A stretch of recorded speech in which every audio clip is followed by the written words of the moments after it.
मेरा नाम आशीष है। आशीष जी, हाँ जी। क्या काम करते हैं आप? हम एक खुद के स्टार्टअप में काम करते हैं, एक फिनटेक स्टार्टअप है हमारा। बहुत बढ़िया। अच्छा, एक चीज़ बताइए, जो लगातार देश में महंगाई बढ़ रही है, 3 रुपये पेट्रोल पे बढ़ा, 5 दिन में 2 बार पेट्रोल का रेट बढ़ जाना, इन सब चीज़ों पे जो विपक्ष है वो ये कह रहा है कि भाई जो देश के प्रधानमंत्री उनसे देश नहीं संभल पा रहा है। आई थिंक जब कोई भी प्राइसेस ऐसे बढ़ते हैं तब हमें ओवरऑल सर्कमस्टांसेस को देखना चाहिए। ऐसा नहीं है कि देश में कहीं तेल बन रहा है और मोदी जी के हाथ में है कि कितना प्राइस बढ़ सकता है, कितना प्राइस नहीं बढ़ सकता। हमें ये भी देखना चाहिए कि पूरी दुनिया भर में क्या चल रहा है। और विपक्ष का ऑपोजिशन इज़ गुड, मतलब अपोज करना is a good thing, but हमें ओवरऑल सर्कमस्टांसेस को भी देखना चाहिए कि क्या चल रहा है। ठीक है। अच्छा, राहुल गांधी को एज अ पीएम के तौर पे आप कैसे देखते हैं? समझ में आते हैं Rahul Gandhi as a PM? अभी उनको मुझे लगता है कि थोड़ी मेहनत करनी पड़ेगी। जैसे मोदी जी ने सालों तक मेहनत की थी सड़क पे घूम के, लोगों के अंदर अपना विश्वास बना के, उस तरीके से राहुल गांधी को भी काम करना चाहिए, मुझे लगता है। हाँ जी। अभी जैसे परसों राहुल गांधी ने एक बयान दिया, उन्होंने कहा कि जो देश के प्रधानमंत्री हैं और अमित शाह हैं जो गृह मंत्री हैं, वो देश के गद्दार हैं। क्या सोचते हैं इस वाक्य पे, क्या सोचते हैं राहुल गांधी? देखिए, जिन लोगों के भी आपने नाम लिए, अमित शाह हो गए, मोदी जी हो गए, इन लोगों को इस देश की जनता ने चुना है। ठीक है, और वो जो भी चाहते हैं वो देश के लिए अच्छा ही चाहते हैं। जब उनसे कोई गलतियां होती हैं तो बिल्कुल हमें आवाज़ उठानी चाहिए, लेकिन उन्हें गद्दार कहना भी मुझे लगता है बहुत गलत बात है। अच्छा, राहुल गांधी ये भी कह रहे हैं कि भाई जो देश की जो फॉरेन पॉलिसीज़ हैं, जो जितनी भी पॉलिसीज़ हैं, वो एकदम ख़राब हैं, इनसे नहीं हो पा रहा है, मोदी जी से हो ही नहीं पा रहा है, पॉलिसीज़ एकदम रद्दी हो गई हैं। हम आएंगे तो कुछ नया करके लेके आएंगे भारत पे, क्या लगता वो जब आएंगे तब पता चलेगा, मुझे नहीं लगता कि अभी वो आएंगे। है? जेंजी क्या साथ में आपको नज़र आता है राहुल गांधी के? मुझे लगता है कि अभी नहीं, मुझे लगता है कि नहीं है ऐसा, थोड़ा टाइम लगेगा। थोड़ा टाइम हाँ लगेगा। जी।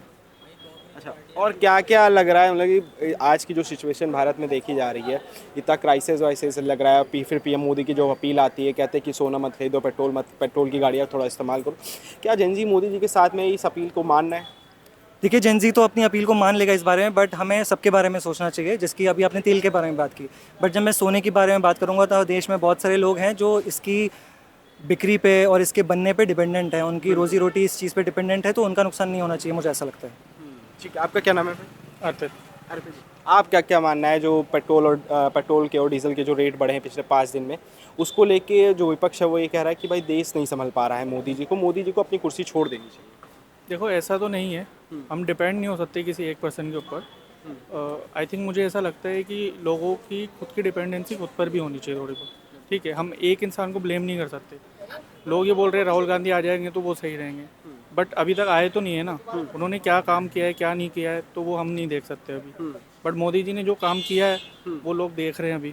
ठीक है, बट महंगाई बढ़ना, हम ये नहीं कह सकते, ब्लेम नहीं कर सकते एक बंदे को, मोदी जी को, कि उनकी वजह से ही महंगाई बढ़ रही है। हमें बाकी सारे सर्कमस्टेंसेस भी देखने चाहिए, बाकी सारी चीज़ें जो हो रही है वो भी हमें देखनी चाहिए। अभी जैसे राहुल गांधी का जो बयान है, उन्होंने कहा कि अभी 3 से 4 महीने में ऐसा आर्थिक तूफान आने वाला है जिसको भारत सरकार और नरेंद्र मोदी संभाल नहीं पाएंगे, और ये आने वाले समय में रोते हुए नजर आएंगे, रोएंगे आके कि मेरी गलती नहीं है इस चीज़ पे। देखो, मुझे इस चीज़ में हाँ कहीं ना कहीं ये चीज़ लगती है कि देखो, मनमोहन सिंह अगर जैसे अर्थशास्त्री थे हमारे, ठीक है, फाइनेंस मिनिस्टर थे, काफ़ी सारी चीज़ें, उनको काफ़ी सारी चीज़ों की नॉलेज थी।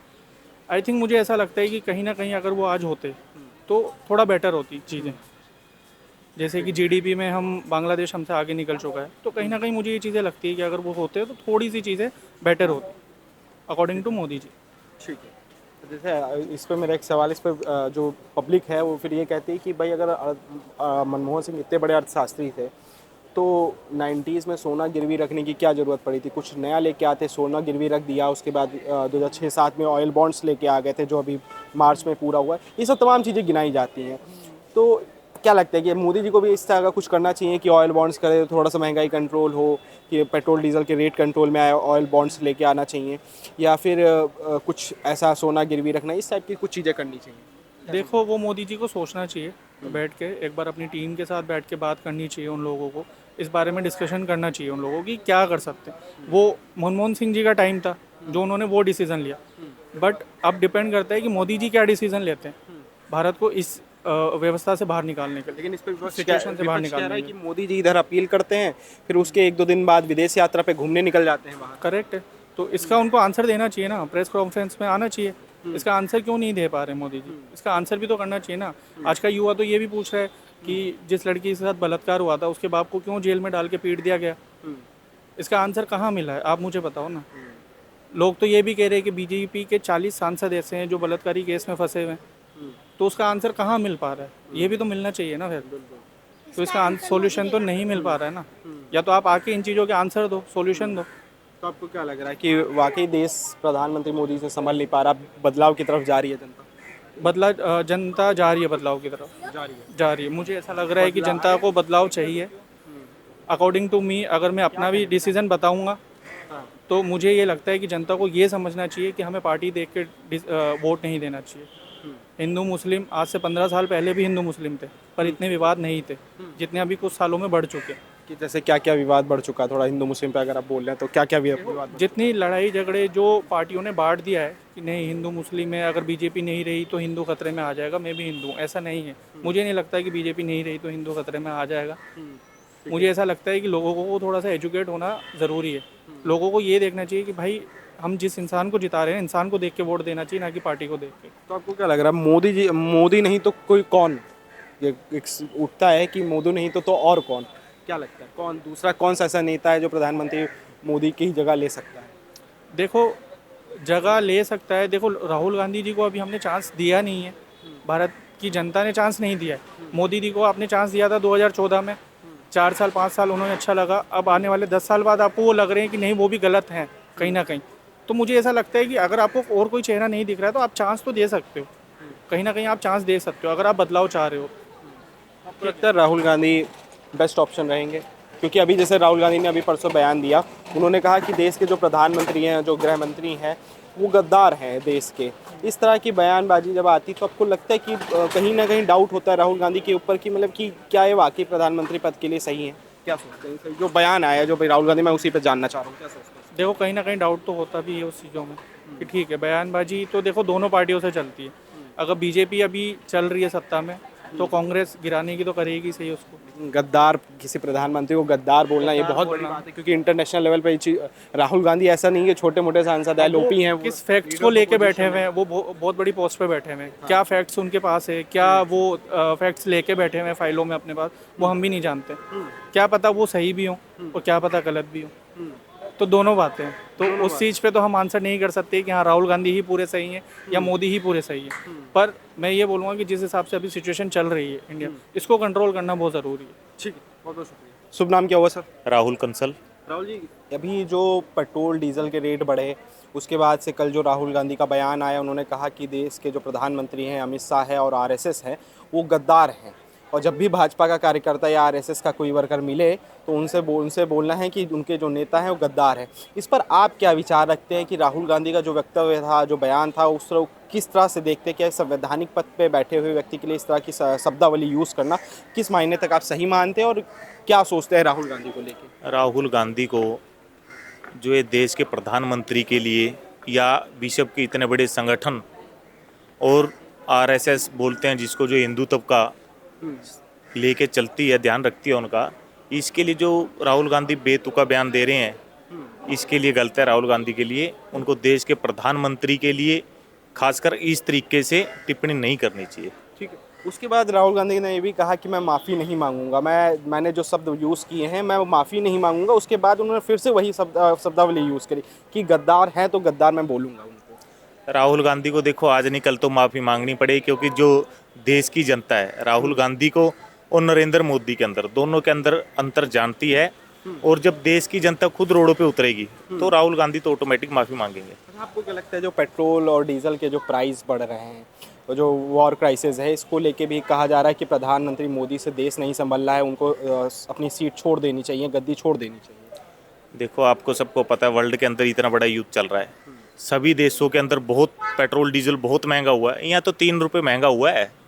अगर मैं तो कह रहा हूँ अगर देश सुरक्षित है हमारा तो पेट्रोल चाहे 200 रुपये लीटर हो जाए, हमें कोई आपत्ति नहीं है। लेकिन हमारा देश सुरक्षित हाथों में है, इस चीज़ की आज हमें खुशी है कि देश का प्रधानमंत्री नरेंद्र मोदी जैसा आदमी है जो देश की एक एक बच्चे, महिलाएं और बड़े बुजुर्गों को सबको लेकर चलते हैं और देश की चिंता करते हैं। राहुल गांधी ये भी कह रहे हैं कि भाई बस 3 से 4 महीने और रुक जाइए, ऐसा आर्थिक तूफान आने वाला है कि देश की अर्थव्यवस्था इतनी खराब होने वाली है जिसके बाद न नरेंद्र मोदी और भारत की जो गवर्नमेंट है, भारत सरकार है, वो इस आर्थिक तंगी को बचा नहीं पाएगी, देश को कुछ भी संभालने की स्थिति में नहीं रहेंगे? ये तो जब आने वाला समय जब देखेंगे क्या होगा।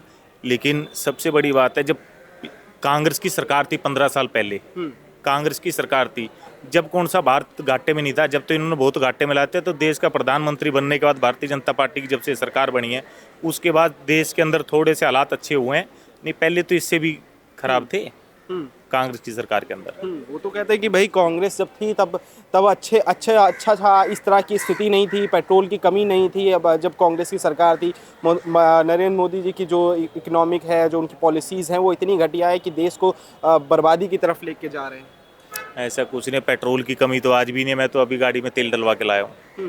ये बेफालतू के बेतुके बयान दे रहा है, ये बौखला गया है राहुल गांधी। ठीक है, कुछ दिनों में अपना आप इसके समझ आ जाएगी। जब इसकी एक लोकसभा सीट है जो बची हुई है वो भी चली जाएगी, ऑटोमेटिक समझ आ जाएगी। अच्छा, शुभ नाम हुआ भाई?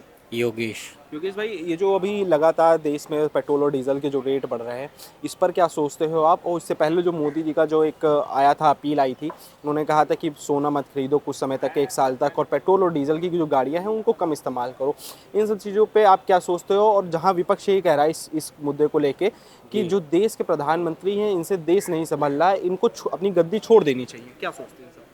देखो, मेन फैक्टर तो ये है कि इंटरनेशनल क्राइसिस है, ईरान और इजराइल का जो वॉर है, तो उसमें गल्फ कंट्री का जो ऑयल प्रोडक्शन है उस पर इम्पेक्ट पड़ा है।